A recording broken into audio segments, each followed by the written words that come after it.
So good morning, and thanks for joining us here today in Worcester. And let me just start by saying to all the folks back there, thank you so much for all that you've done to set this up and all that you will do in the coming weeks on behalf of the people of Massachusetts, and especially on behalf of the people who are served by UMass Memorial and the other healthcare providers in this area. Thanks very much. This will be incredibly important to many people and many families over the course of the next several weeks. The Lieutenant Governor and I just toured this field hospital, and while it was some of it was very familiar to us since we toured a similar setup here back in the spring, this one in some respects is carrying a lot more capacity than the facility that was set up in the spring, and I'll let Dr. Dixon and others speak specifically to that. This will be ready to start taking patients on Sunday. It came together with the help of, obviously, UMass Memorial Medical Center, the folks at MEMA, the National Guard, and many others, and obviously we're enormously grateful for all of the work that people put into getting us here today. In a minute, I'll talk a little bit about the field hospital itself, but I'm going to start with the daily update on COVID-19 and the public health metrics. Yesterday, the Department of Public Health reported 4,613 new cases. That's a very significant number of new cases, but it also sits on a very big number of new tests, which was 105,000. In total, over 8.5 million tests have been conducted here in the Commonwealth, and the 7-day positive test rate is 4.9%. As the folks at UMass Memorial here in Worcester know, we've seen a continued increase in hospitalizations, slow but steady, since Labor Day, both here in Massachusetts and around the country. Statewide, just over 1,250 people are hospitalized, with 264 people in the ICU. The new case growth is obviously driving a rise in hospitalizations, and on average, hospitalizations have been growing at about 2 to 3% per day for the past couple of weeks.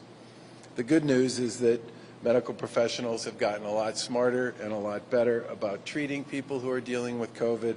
That means outcomes have improved and fewer people are requiring intensive care, ventilators, and intubation. And the ratio of people in the ICU to the total number of people hospitalized is down significantly from what we saw back in the spring. Still, obviously, as cases rise, we can expect our hospitals to continue to face additional strain on the system, and the Commonwealth's hospitals, as everybody knows, have done a tremendous job working through this pandemic, dating all the way back to last March, from in many respects the most difficult days of that surge through the summer and now into this fall surge. And hospitals are continuing to increase their ICU capacity across the Commonwealth, and we need to do everything we can to support them. Which brings me to today's purpose here at the DCU in Worcester. Field hospitals play a critical role in our preparedness strategy to help us alleviate pressure on the healthcare system generally and enable hospitals to focus on non-COVID patients.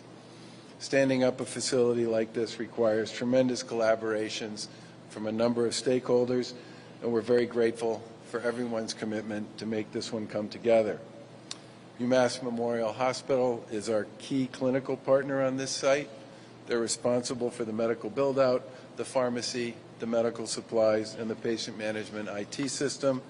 And I do want to thank Eric again and his incredible team for all of their work all the way through this, all the way back to March, and for their dedication to the people they serve here in central Massachusetts. MEMA obviously coordinated a lot of the logistics and construction of the site. I asked Sam Phillips, who's the head of MEMA, she just sort of reached into her closet and pulled out a lot of the stuff she had left from last spring. The logistical effort to build this out was supported by a team of about 200 people, which included approximately 20 staff from MEMA, about 40 or 50 National Guard personnel. Where's General Keefe? There you are. Thank you, sir. I say all the time that when you call the Guard, they come. They're the only people I know for whom that's true 100% of the time. And approximately 80 other contractors throughout the setup period, electricians, plumbers, laborers, and DCU staff. I just want to say thanks again to all of those who've been involved in putting this up. The build-out obviously required a significant amount of equipment as well, more than 6,000 feet of electrical cable, more than 8,000 feet of pipe and drape, 45 hand sanitizer stations, 400 chairs, 80 tables. It's a lot, and it's significantly more with respect to its capacity to serve than it was last spring, because people were able to apply a lot of the lessons from what we learned last spring into this particular effort as part of this second surge. The space also has unique flexing capability and can accommodate about 220 patients at full capacity. The staffing plan is also flexible and can be modified by the medical director as needed going forward. Today we're also announcing that the state will be launching a second field hospital in Lowell. It'll be stood up in the coming weeks, and we'll have more details on that one soon. And we look forward to working with Lowell General Hospital as our clinical partner once again on that one. And before I close, I do want to once again thank everybody here in Worcester for this incredible effort. MEMA, the Guard, the DCU Center, and especially UMass Memorial, and the dedicated healthcare workers who will staff this facility going forward. We are all deeply grateful for all the work you've done stepping up over the course of the past 10 months to fight COVID with us here in the Commonwealth.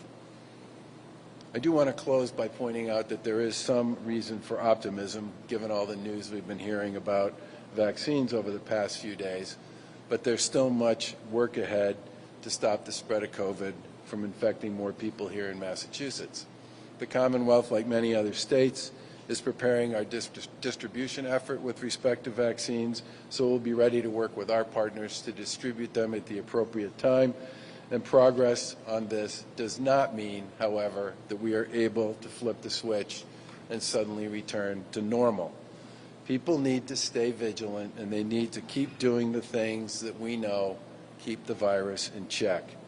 Wearing face coverings, avoiding groups, keeping our distance, staying for the most part with the people that we live with. These are all important elements of how we continue to deal with the spread. Obviously, the numbers that were reported yesterday indicate that we have community transmission across the Commonwealth, and it's incumbent on all of us to recognize and understand that and to do the things that we need to do to keep ourselves, our loved ones, and our co-workers as safe as we possibly can. Obviously, all options here remain on the table, but we do believe that with the help of every resident of Massachusetts, we continue to do the things that reduce the spread here in the Commonwealth. We will be issuing today another alert to residents across the state, and the goal is to remind people that community-wide spread is happening in their towns and that we all need to take the steps to protect our family and our neighbors. That alert will go out via text, voicemail, and email to residents across the state later today. We're planning to keep that effort up in the coming weeks and months to continue to remind people that they need to stay vigilant so that we can stop the spread. It's up to everybody to do their part with respect to this, and the virus is not going to go away anytime soon.